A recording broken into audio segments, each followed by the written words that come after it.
So welcome to this YouTube tutorial on Truncus Arteriosus. This is made by Ola Alexander Christiansen. First of all, we have some general consideration. General consideration about the Truncus Arteriosus. It is a congenital condition when a neonate has one artery supplying both pulmonary artery and aorta. It's a rare condition, since the incidence is affecting about 7 to 21 per 100,000 live births. It is usually classified by Collett and Edwards or Van Praag classification. The most important differentiation in these two classifications is if there are ventricular septal defects or if the septum is intact, hence A or B in Van Praag. Approximately 50% of newborns with Truncus Arteriosus have associated genetic disorders. Most commonly, the chromosome 22q11.2 deletion syndrome is 20% of the cases. Truncus arteriosus has also been described in trisomy 18, trisomy 21, 14q deletion, DGATA 6 mutations, and chromosome 3q22.3 deletions. Here we have an overview of the Collett and Edwards classification from 1 to 4 and Van Praag A1 to A4. Diagrams depicting Collett and Edwards and Van Praag classification of Truncus arteriosus. Type 1 and type A1 are the same, as you can see here. Type 2, when the pulmonary artery is arising separately from the posterior portion of the truncus, and type 3, pulmonary arteries arising separately from the lateral walls of the truncus, are grouped as a single A2.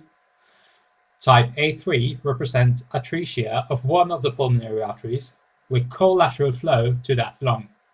Type A4 is truncus associated with interrupted aortic arch. As for the classification, Van Praag also have B kind of classifications. That's when the ventricular septal defect is not present, but the septum is intact. However, this is very rare. The symptoms. So first of all, the neonate can have signs of cyanosis. It means blue color. They can have poor feeding, excessive sleepiness, poor growth, and shortness of breath. Also into the symptoms are tachypnoea, fast breathing.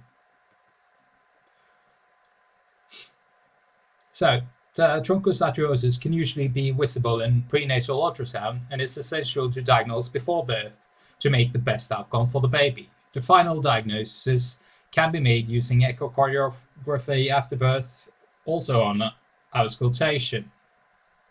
The diagnosis is usually suspected clinically, supported by chest X-ray and ECG, and established by two-dimensional echocardiography with color flow and Doppler studies. Cardiac catheterization is occasionally necessary to delineate associated anomalies before surgery. The cardiac MRI or CT angiography may supplant the need for catheterization. Chest X-rays shows varying degrees of cardiomegaly with increased pulmonary vascular markings. The right aortic arch in about 30% and relatively high position of pulmonary arteries. ECG commonly shows combined ventricular hypertrophy. Substantial pulmonary overcirculation may produce evidence of left atrial enlargement.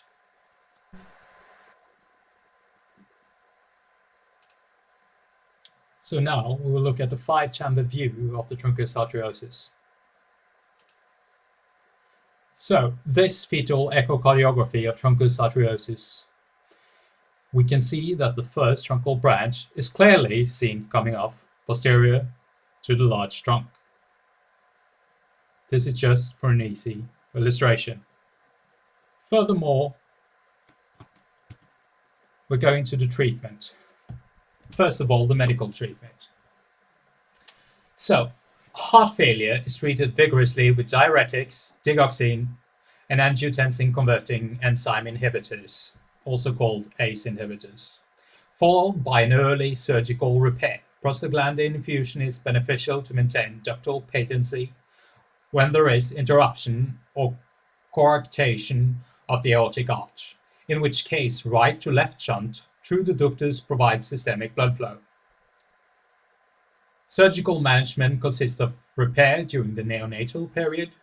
The ventricular septal defects is closed so that the left ventricle ejects into the truncal root. Usually continuity between the right ventricle and the confluence of the pulmonary arteries is achieved using a conduit with or without a valve.